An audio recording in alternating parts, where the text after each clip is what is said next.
Hello again, everyone. It's another podcast, another beautiful day wherever you are. I'm sure it's a beautiful day. This could be 20 years from now that you're listening to this podcast. So we don't really want to date it. But I'm Stefanie Hoover with LP Magazine and have the pleasure of talking with Tom Meehan today. And Tom is, I refer to him as El Presidente. I don't know if you knew that, Tom. That's your name now. I appreciate it. How are you Yeah, today? I'm great. How are you doing, Tom? Good. I know anybody, anytime, anywhere, but it snowed in New Jersey. We had almost a foot of snow, so this is the first real snow in a couple of years. I was out in Arizona, and then I came home to a foot of snow. Nice. Yeah, the weather is really crazy. There's no snow here in Chicago. We haven't had any for a little bit. It's Oh, you could have it. You could have yeah, it for me. you can't predict what's going to happen. So Tom and I, we've known each other for a while. How long have we known each other, Tom? It's been a few years. It's been a few years. I actually don't know when we met. I think we met actually a long time ago somewhere Mhm. with Wayne, and then we ended up circling back and working together, which is in this industry what kind of happens, right? Everybody works with someone like the 6 degrees of separation, and an LP is probably 2 degrees of separation. I know, right? And it's I'm always running into people that I saw at some point. It seems like I've got either the Toys R Us connection or the there's some connection of someplace I worked. Yeah. So you want to talk a little bit about your beginnings of your career? Kind of Yeah, story. so I don't think this wasn't the roadmap that I would have told you years ago. I started working on my own in um, what today would be called a cool startup. What I would say was me and a bunch of friends pulling wire in the 90s for law firms when networking was brand new, and had no idea what we were doing. It was, more of a trade type of thing. We were all kind of geeky nerds while we're going to school. And then I got into retail because a buddy of mine said, "Hey, you could work in retail part-time and get benefits while you're running, this little small company." And that's how I got into retail. And Yeah. I didn't start in LP. I worked in a bunch of different departments and ops roles, and then ended up working in loss prevention, traditional, what you'd say loss prevention at Home Depot, about well, just about 24 years ago, so maybe 25 now. Worked there for a few years, did a whole bunch of jobs, loved it, and ended up moving into Bloomingdale's. Spent a bulk of my career in Bloomingdale's, and then about 7.5 years ago, switched sides, as everybody says, to become a solution provider. And again, still not the path. You and I actually worked together. When I started with Control Tech, it was really technology product focused. That was where I always felt like I should be, but then ended up getting really ingrained in the business, and here I am today. And I started when I was like 6, so I got a head start on everybody. But yeah, It's true. It does feel like that, but it does feel like also it's been a really long time in the on this career path. But you make a good point. I think folks that set out to go into loss prevention, they got to have an open mind because if you're good at your job, you're going to be pulled into different directions, right? Into different not just departments, but verticals of the business. And I think you're a testament to that, Tom. yeah, it's funny. I don't know stuff for you, but I always go back to my first LP job. We didn't even have email. There were no cell phones. There was no All right. email. There were no camera. None of those things existed. We still had VCR tapes. For those of you that don't know what that is, it's a big tape you put in, Yeah. and and it was just part of me is I feel so lucky that I got to go through this evolution of, there was no doc. It really was, there were no websites, even shopping websites when it started. Hmm. So in one sense, it's been great. In the other sense, I think the evolution has been crazy in the last, 20 years, but the last 5 years, it's changed so much. I think, Yeah. everybody should be aware of that. I think the old days of the career path is probably not the same anymore. No, I think it's probably unrecognizable, actually. Just in the speed of change in the business it blows my mind. It seems like every day there's something new happening. Yeah, Um, absolutely. yeah. Hey, so let's back up for a second. And you're my go-to tech guy. Like I know you did Tom's tech tips for a long time, and and you always have your finger on the pulse of that. What tips do you have for a newbie podcaster?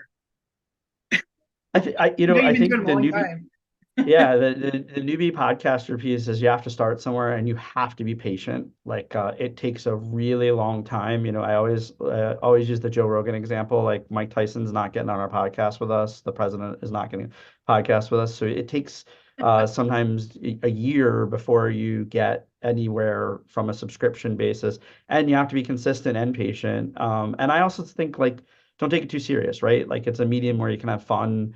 You don't need to be super scripted. I always say like it's okay to just start and get involved. And then for the listeners of this podcast, like you'd be amazed at how easy it is to email Stefanie and say, I have something to talk about. I'd love to get on the podcast. Or most podcasts, it is actually that easy to get on them. Yeah, I am so open to that. Like, that's one of the things with the magazine we always try to stress when I go out to meetings and stuff. So I'm, hey, do you want to write? Do you want to, do a podcast with me?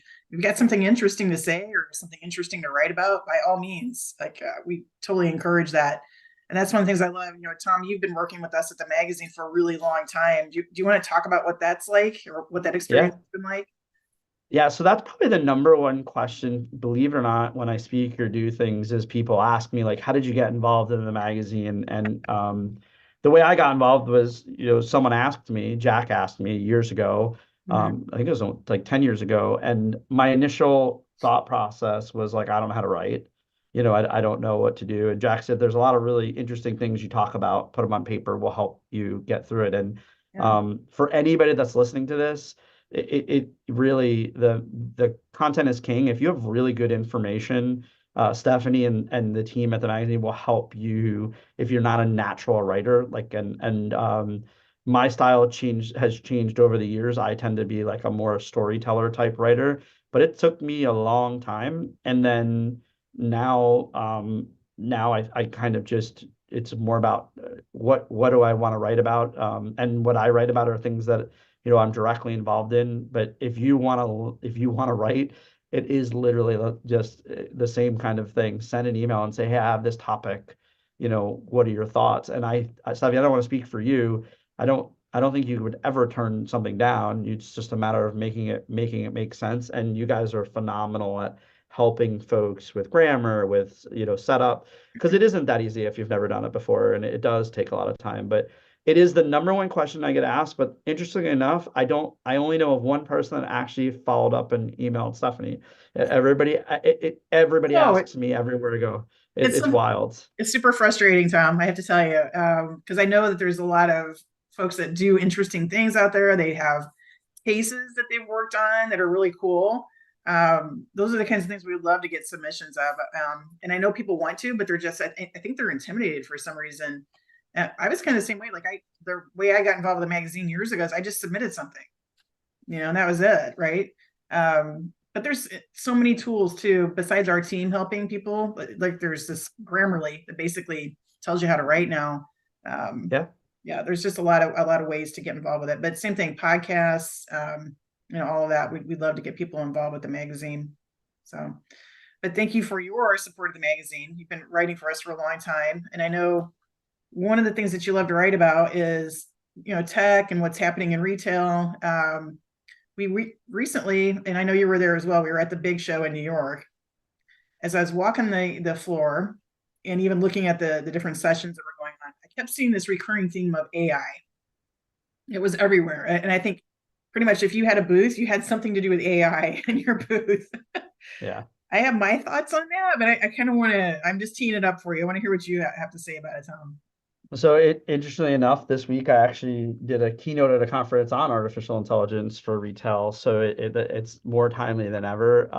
Yeah. We probably need to have a separate podcast about it because there's a lot of thoughts there. Is that it depends on how you define AI. AI is an umbrella term. At its core, AI just means a computer mimicking human behavior, or trying to mimic human behavior. So there are a lot of automation type processes that are technically AI. It is a bit of a buzzword, so it's kind of Yeah. marketing gold now.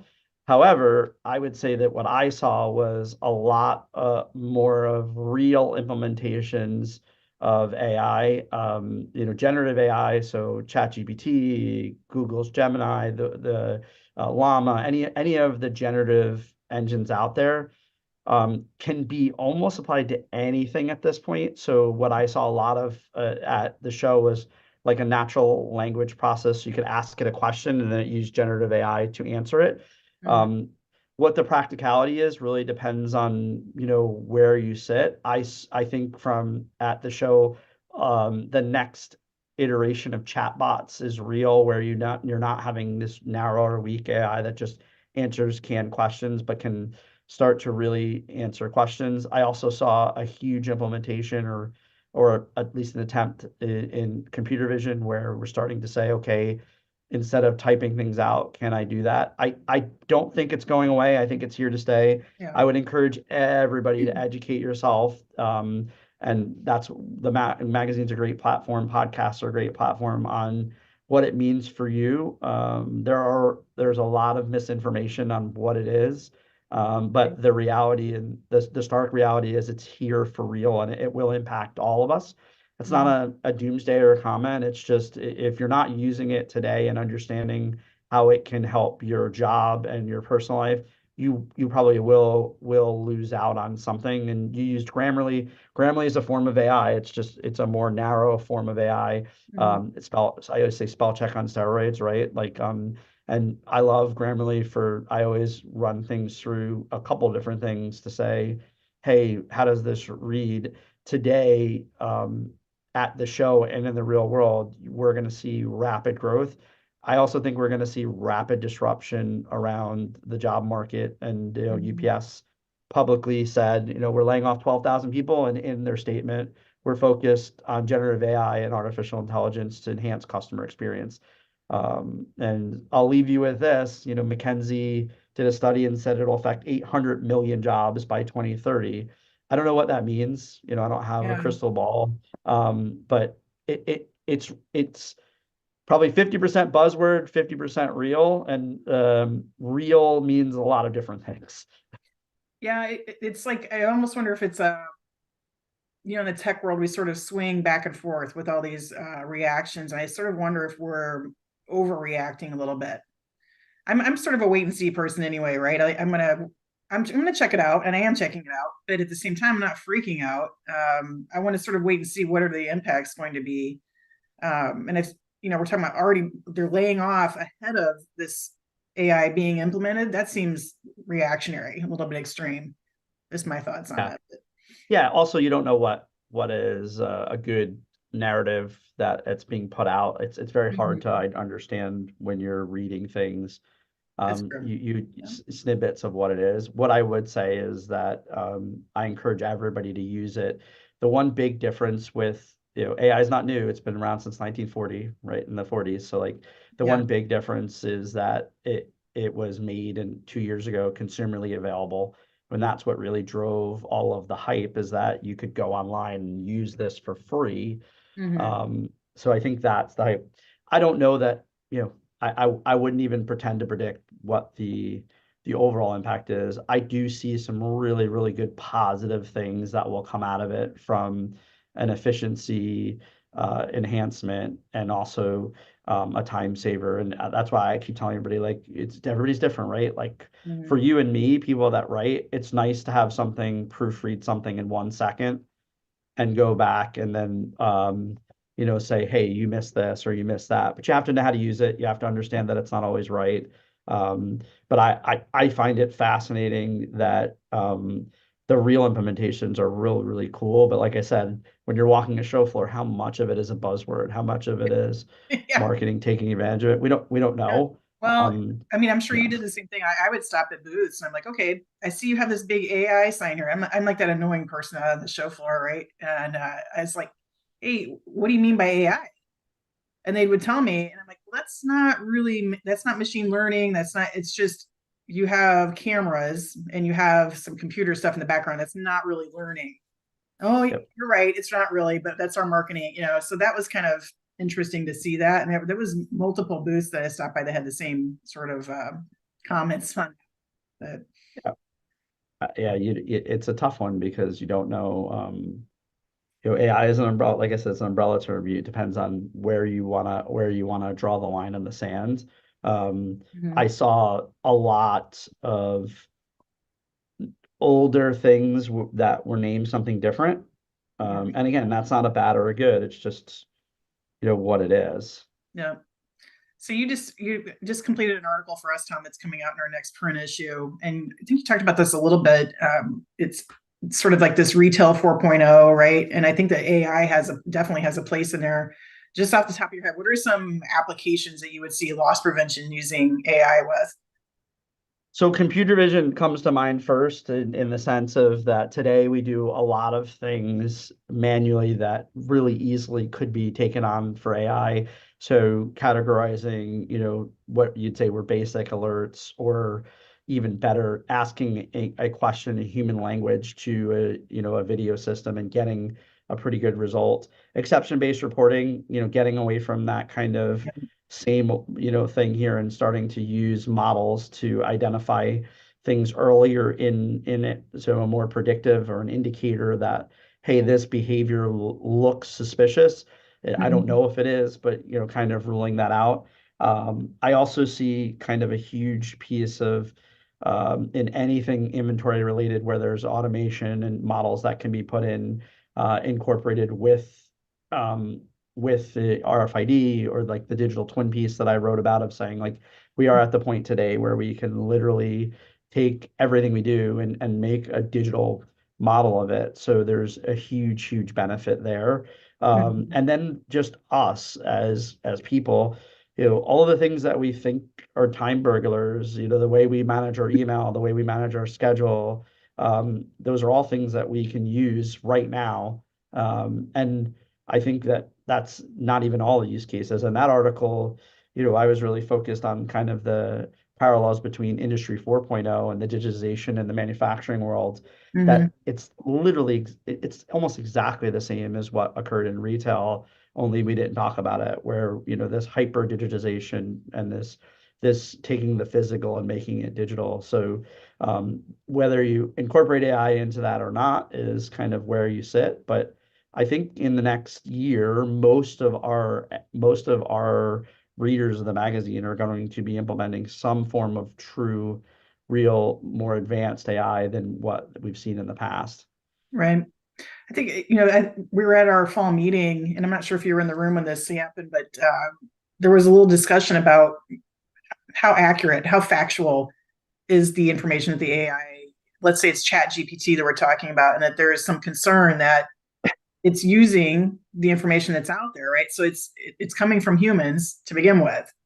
So how much faith can we put in to this AI? So if we begin to turn over all of these functions to AI and just assume that it's accurate, that's a little scary to me. I don't know about you.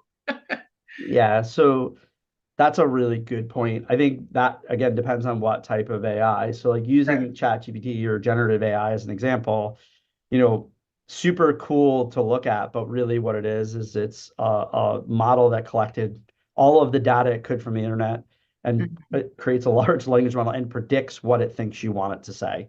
So if that data is bad, then it's going to Mhm. give you a bad input. I think that that's part of the evolution of understanding what it is. That's the same argument I would have about if you're researching online, it's just doing it faster for you. The hallucination piece of it making things up, or Mhm. these black box events that aren't explained, are why I consistently tell folks, hey, like, let's make sure if you're using it, you spend the 30 to 40 seconds to validate what it says. Um, and it's still pretty new. And I think there are a lot of people that are afraid to say we don't necessarily know why some things occur. So you're 100% right, like in the sense of if you're a lawyer and you're using it, you're running a risk of making a big mistake. If you're using it to Yeah. proofread your emails, you're probably okay. It's just, there's Right. got to be some sort of logic in between it. If you're using it to enhance an investigation, not do an investigation for you, I think that's where the tools are really going to help. If you are setting up bots to make your life automated and sit with your feet up, you're probably going to be upset with the end result. Yeah. What was the movie with the people just motoring around in their chairs? It was an animated kids movie years ago, but I feel like that's maybe sort of where we're headed, right? It's like Yeah. sitting with our feet But up. Yeah, I will say that it does make us not, there is a factual piece that it makes us not smart. Cell phones, there was a study that just came out about our smartphones that our brains are shrinking. I don't know about you, but when I started my investigations career, I could remember any phone number, any number. I mean, it was innate. Like I remember doing investigations by employee numbers, and it was just stuck in my brain. I Yep. know maybe three phone numbers now, and Well, that's it. it could also be because we're getting older, Tom. Yeah, I don't know. I'm blaming it on the cell phones. Yes, I'm going with that story. Stick to that. Too funny. Yeah, Yeah, interesting stuff. So I'm sure we'll be writing more about it as we go along. But hey, I just wanted to talk with you real quick. I know you were just traveling again. Did you go any place cool? You and I have traveled together before and had a lot of fun, by the way. Probably too much fun. yeah, But where did you go yes. recently? Well, so I think you can't say that without saying so that we actually went to China together. So we did have a lot Yeah. of fun, and that was a great experience. Recently, so I was in Croatia, Bosnia, Germany, working, with the control tech team on some sustainability initiatives that we have. We recycle some specific types of plastic in Bosnia. The EU has better regulation, so it's easier to kind of do things in our packaging division. We do some things all over Europe. And then in the past 6 months, I think I've been to almost every European country for something, which is kind of cool. And lots of travel, lots of visiting customers, doing a lot of different things. Mm. Any interesting foods that you've tried? I'm thinking of one on our China trip, but anything? Yeah, I'm not. I'm pretty picky, but I will tell you that most of the food that I've eaten recently has been really good food, but not really super interesting. When I went to India over the summer and I ate a lot of different things there in India, and I didn't have any bad experiences. I'm not sure that there are things that I would be like, oh, let's get that again. But they were good. I tend to kind of stick to the Yep. same things that to eat when I travel. And Europe is most even, Poland and the Czech or Finland. There's a lot of really good food options. The people are really warm and happy to see you, and so it's not hard to find good food. And remarkably, right, they're really hospitable when you're coming from the US. Like you seem to get the better food. Like it Oh was wow. great, Okay. great food everywhere I went. Not necessarily the same as our China experience, I would say, but uh, but KFC and then getting on a high yeah, speed train. I don't recommend those yes, two things. yes. The high speed trains are fun though. Oh yeah, it's pretty cool stuff. And I'm sure uh, there's lots of trains and planes over in Europe as well.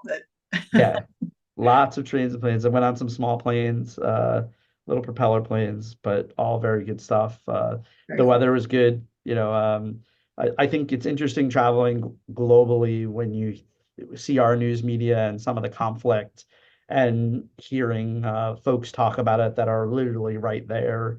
How different some of the opinions and perceptions are, and the perception of the U.S. I think the world is a crazy place right now. So everywhere I Mhm. go, I would say that there are similar challenges, yet we don't hear or see them. Right. Polarizing political climates in almost everywhere I go.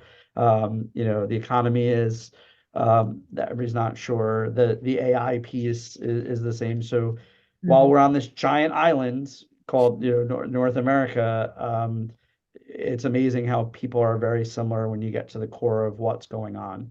Right. Well, I don't think people especially in the U.S., really watch international news. First of all, it's hard to find anymore unless you really seek it out. Yeah. And I do recommend traveling. It really opens your eyes to what's going on out there. And I'm sure, in your travels, you've sort of maybe changed your mindset or, become more open to things. I don't know. What do you think? Yeah, actually, I say it all the time. I'm so grateful that I got to travel. You get to see, in some cases, how good of a country we are in Hmm. comparison. And not that, there's no other way to say it. There's poverty, and then there's poverty in some of these countries where people are fighting to drink dirty water. There's nothing for them, so you definitely have a different perception of life in general. You also find that people are good people everywhere. I think a lot of the countries I go to in China specifically, I know we were there, is Mhm. you hear all of this stuff about China, but when you meet with the people, they're really good people. Sometimes the Yeah, government overshadows the good family people that are, just, just try to make trying their to make a day. live.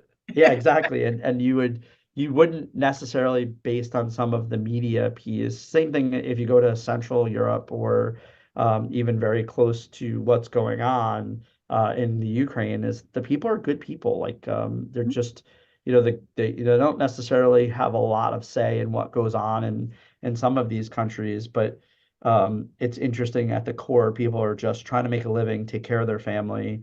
And I would argue it's the same as here. There are bad people, but the majority of people you meet are good and aren't as anti-American as I think people think they are. Yeah, They're just regular people. And I mean, when we went together, I would say that everywhere we went, everybody's pretty warm and really yeah. welcoming and I was genuine about amazed. it. Yeah, Yeah, absolutely amazed. That was one of my biggest takeaways is just how welcoming people were in China. It was amazing because you kind of have this idea of, oh, it's communism and people are going to be suspicious. No, they were super warm, and in fact, I mean, I remember I wasn't feeling good. They went out of their way to go get me like a big bag of ginger candy, just yeah. stuff like that. It was crazy. Just the gifts they would give you, just like a welcoming gift and things like that was just really, really sweet. Um, but yeah, I got to recommend it. People need to travel Yeah. more in the U.S., outside of the U.S.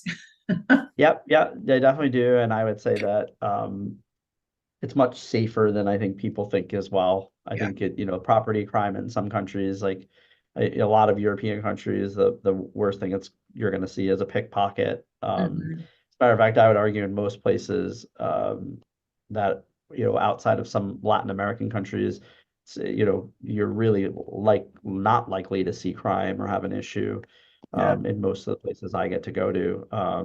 And it's like anything else. I always tell everybody is like, and maybe you have to be smart about where you go, but that would Mhm. mean any city. There are some places you shouldn't go in any city. There are certain things you shouldn't do in any city. But yeah, I agree with you. If you have the opportunity to travel and you'll get out there and meet people, and you'll get to see what other people live like. But it's fun. Like I have friends all over the world now. So like when I go to Germany, I text the same people and try to connect with them, and it really is at the end of the day, people are people. It's true. So true. Well, I'm glad you guys were able to get over there. And it sounds like Control Tech's doing some cool stuff with the recycling programs. It's really good to hear that. Anything else new at Control Tech? Yeah, I think just a lot of new faces. We're growing rapidly, which is Great. awesome. I think we brought on some new sales folks and some new technical folks. There's a lot of openings, so keep an eye on the news if you're looking for any technical roles. We have a ton. RFID is kind of a big push for us. It has been for the last few years, both for inventory visibility and asset tracking, and doing some loss prevention specific things. Alerting when people leave. Our tradition, kind of our traditional EAS business is doing very well. We've incorporated some technology into those pieces. We do have AI in our inventory management suite, but Is it it, really? it's really, it is real AI, but it's really about inventory management, helping understand what replenishment looks like, and a model just kind of try to identify that every store is not the same. So that's one of the things that we're working on. And then on the packaging side, the sustainability side, a lot of really exciting stuff, growth, and busy, busy, busy, which is great Good. right now. And we're really grateful for the magazine and the customers. And I always say like this industry is very different. Everybody knows everybody, so it makes it a lot of fun. But a lot of exciting stuff to come. I think we'll make a few announcements around additions to the team in the next couple weeks. I don't know when people are hearing this, but a lot of activity, which is always good. Excellent. Well, it's good to hear that. I'm glad you guys are doing well and that you're having fun getting out there and doing it. I love it. Tom, I probably have to do like a part two or part three of our conversation. We have so Definitely. much to talk about and catch up on, but it's been great talking with you. And when am I going to see you next? Are you going to be at LPRC? Yeah, I'll be in Innovators. LPRC. Yeah. So it's like 2 weeks, right? Yep. I'll see you in 2 weeks. There you go. See that? And All right. hopefully we'll see some other folks there. I don't know if this is going to be out before then, but if it is, We're going to try to get it out before then. Yep. awesome. Well, thank you for having me. Yeah. Well, thanks, Tom. Always good to talk with you.